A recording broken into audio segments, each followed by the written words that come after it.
Hey guys, thank you for joining us for another episode of Same Sex Dialogue. This one is called More Issues Than Vogue, episode 15, and here we go.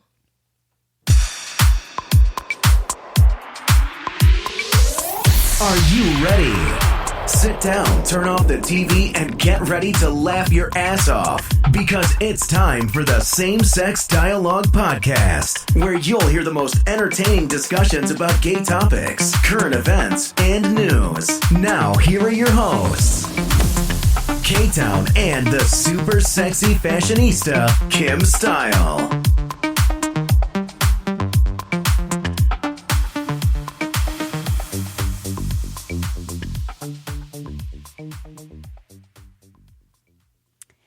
Good afternoon. It's Kim Style. Thanks for joining us today. We are already laughing about some things we're going to be talking about today. So thanks for tuning in. Yeah, it's been a minute, huh? Yeah, it has. It has. But it's okay. We had a great interview with Ross yesterday. Yes, we did. We had a lot of fun. We're going to have to talk about that and tell them all about that interview. And we actually just had a really good week. Yeah. With some of the things that we've had been able to accomplish while we've been off, and some of the upcoming interviews that we have that we're going to tell you about. So, but before we get into all that, babe, what have you been doing today? Today? Well, not much today, but I've had a busy week. What all have you done while I'm not being here?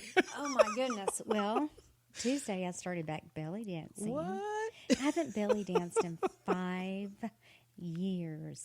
Can you believe that? That's a while, but you still got it. Well, you still know what you're I'm doing. a little rusty, and I need a lot of work. What'd your teacher say? Well, she was very positive. She was. Yeah, but the girls that are in my class, they haven't had 5 weeks off, so we were going through our routine. 5 years. I'm sorry. Did I say weeks? Yeah.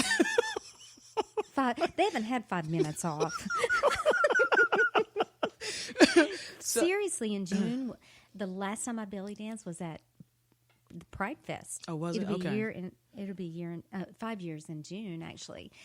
And I called my teacher and I said, please. Same one?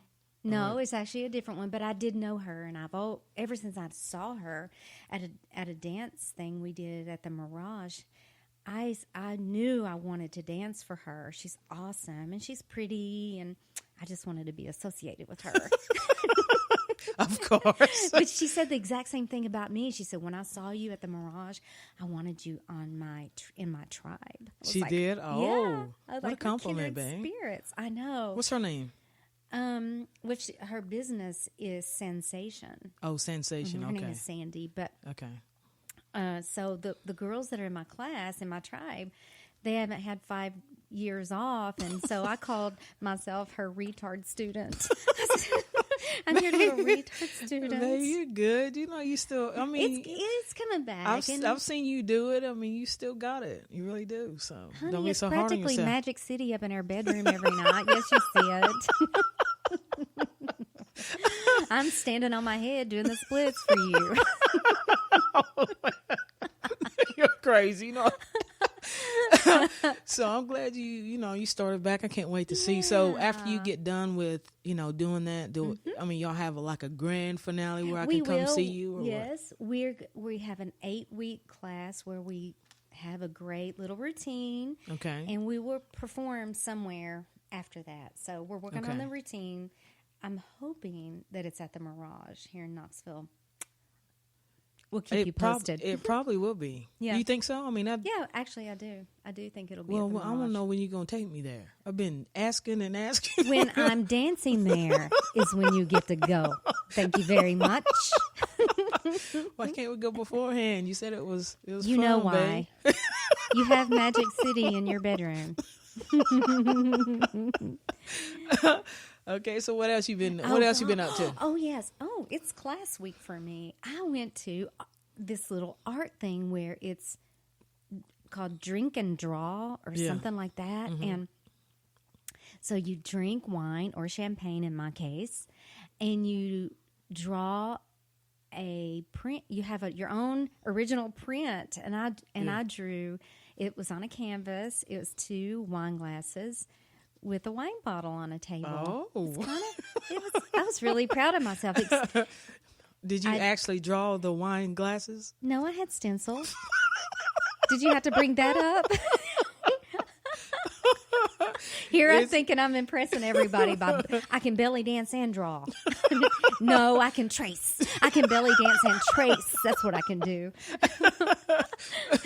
Did you see anybody you knew there? At art? Yeah, art class. Yeah. Yes, actually. Who did you see? Frank and Belinda that I told you about. Oh, okay. Yeah. The owners of Salon Massage. Okay. They're cool people. But they banging with those haircuts, right? oh yeah, they're the best in town. Frank told me, he said, "You come in my salon and you tell them you are Frank's friend, and I'll do your hair for free." I said, "Sold." Yes, I said yes. Getting a haircut from the best. He's basically one of the best on the planet. Really? With haircut. I mean, he's a hair artist. Hey, I believe it because you don't ever let anybody touch your hair. I mean, if they're not good, they're not touching your head. I'd rather cut my own hair than let most hairdressers cut my hair. Yeah.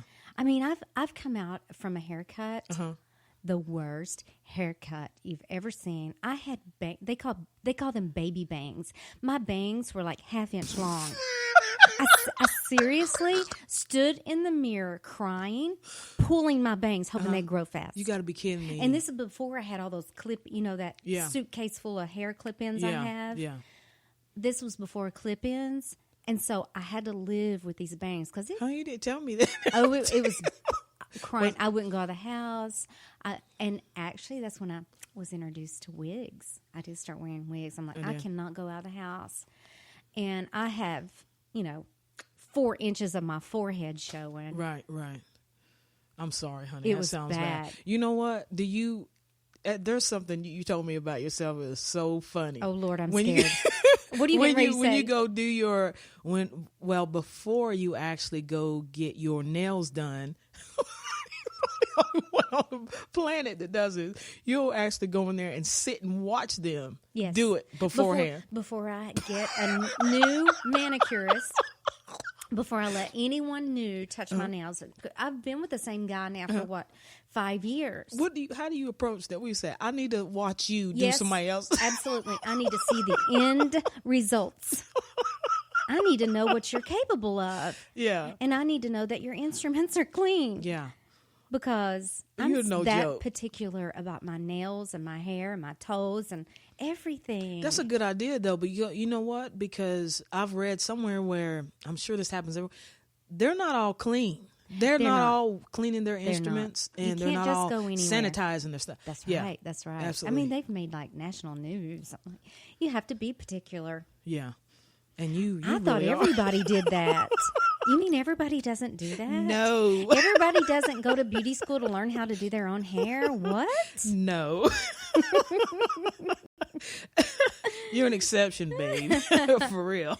What about your week? Enough about me. What do you think about me? I've just been really just grinding on this podcast, really trying to make things happen and setting up some really, really good interviews for us. One of which I'll just go ahead and say is we got an interview with Mr. Kevin Hogan, who has a blog on HuffPost. He is a author, he's a poet, and he's an LGBTQ activist. So for the past 3 years, he has served on the board of directors of the Bisexual Resource Center, which is the oldest bi-specific organization in the United States. Wow, you've been on the grind, baby. Yes.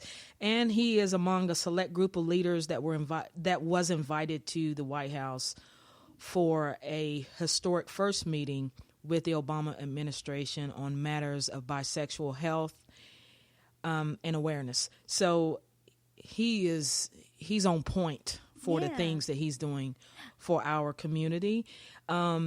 That is going to be coming to us February 12th. Oh, awesome. You know what? I cannot wait to talk to this guy because I just don't know a lot about bisexuals. Yeah. And that's going to be an interesting part. I mean, really that is is. really going to be a good show. I mean, he even wrote something on his blog. I really got to dive deeper into it, but it's called 37 Million Scarlet Letters. Oh. That's going You didn't tell me about that. Yes. I've really been trying to read up on. He's got a wealth of information on his website. And his blog on the HuffPost. His name's Kevin Hogan. You guys can go and check him out and, forward us any questions you may have for him. Also, we have Braden Summers. We're going to be doing a show with him this evening, but that will not be ready until this weekend. I'm going to have that on the show. So if you guys have any questions for him, please feel free to email those or, go to our site. And we'll get those to him as well. And we're going to be having the Girls Hour on the 15th. Yay. They are out of New Jersey. They are a lesbian. They're a lesbian couple. They have a podcast. They're out of New Jersey. Very informative podcast. They talk a lot about books. They are book readers.